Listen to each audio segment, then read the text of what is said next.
Okay, we have the glitz, but does this pen deliver on the glamour?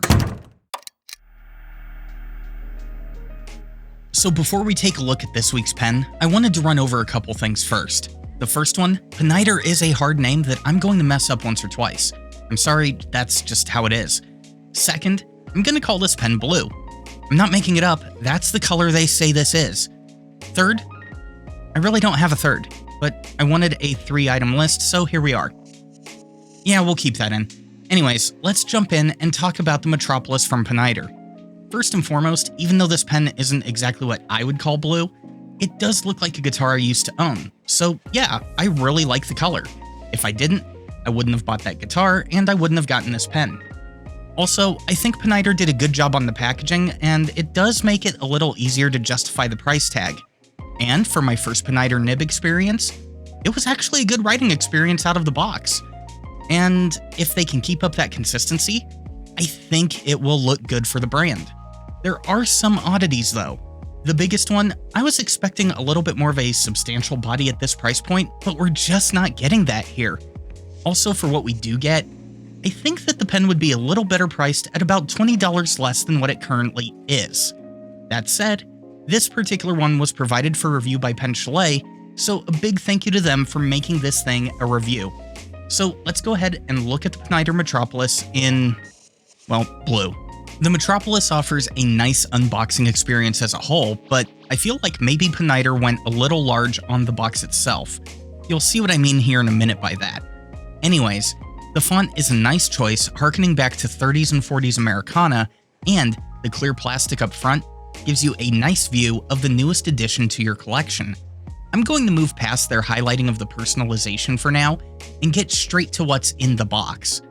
Underneath the pen crush, you have the Pineider version of Build Your Own Adventure. I know that sounds snarky, but hear me out. One way to customize a pen is to have it engraved. That's cool and all, but what if you end up not liking Thug Life or Regerts on your pen cap?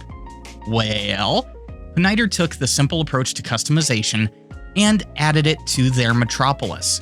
Included are these 2 end caps that allow you to take advantage of their selection of single or double initials, as well as applicable zodiac or belief system designs. For me, I went with a simple dual initialism.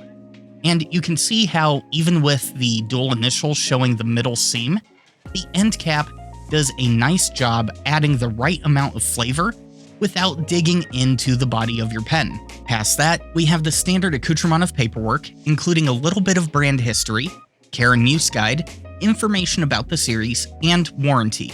You know, the boring stuff. And that does it for the box, so let's go ahead and take a look at the pen. So under this, blue cap, we have a nice looking medium nib. The stainless steel is a nice complement to the chameleon body. The Pineider stamp on the nib is very well done and not too flashy. And the fins came to me without any damage. So far, we're off to a good start. I bring up the fins because, well, yeah, I've had a few come to me just all out of sorts. It happens. And for being a resin pen, the balance is actually pretty nice in my hand, with the section resting comfortably in my fingers. Once we post the pen, it doesn't cause it to get too top heavy, and it doesn't put me in a situation where I would have any nib lift. Really, the only drawback I see here is that you are only provided with a single small international cartridge of ink. At this price, I would have much rather had a converter.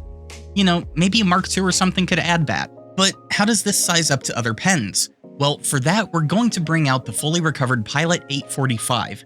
Now, this is where I do all my boring talk in millimeters, grams, and all that stuff. So if you just want to see the writing sample, skip ahead a minute or so.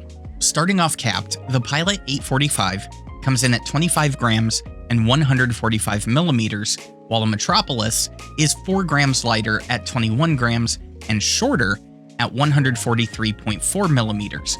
So it's not a slouch in the heft or length department, and you can feel it in the hand. When we uncap these two, you do start to notice some of the differences. The first, the Pilot is now 14 grams and 131.1 millimeters tip to tail, with the Pineider pulling 11 grams and 127.7 millimeters. Still not earth-shattering, But where the big difference lies is in that section. We are ignoring the steel versus gold nib debate right now. Just go with me here.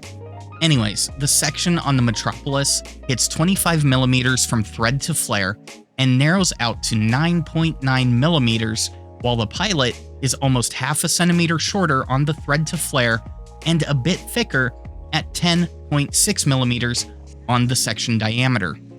So how do all these differences translate when it comes to writing? Well, for that, we're going to break out my Tomoe River notebook and find out.